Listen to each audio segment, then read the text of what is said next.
Huge impact on massive crowds in each of his crusades here in Atlanta over the decades.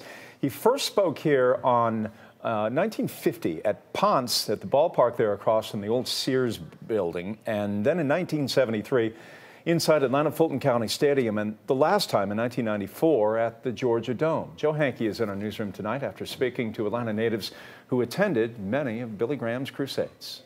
Jeff, the people I talked with say Billy Graham's Atlanta Crusades packed crowds into Atlanta stadiums on par with the massive crowds you would have expected for a sold-out football game at the Georgia Dome when it was still standing. But unlike a one-day sporting event at the Dome, Graham's Crusades went on for several days in front of packed stadiums.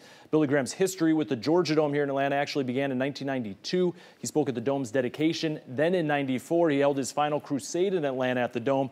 Over 5 nights there, 311,000 people came to hear him. At the time, it was the most attended event of all of Graham's crusades. I talked to people today who went to each of his 3 crusades here in Atlanta. One of them, an Atlanta native now living in North Georgia, went to Graham's crusades in '73 and '94. He tells me Graham attracted such large crowds because of his ability to speak unlike anyone else in an inspirational, non-denominational, non-political way. It was amazing. The way that he lived his life. And I think that attracted a lot of people to coming to the crusades because they were, the crowds were amazing, and also the crusades were amazing.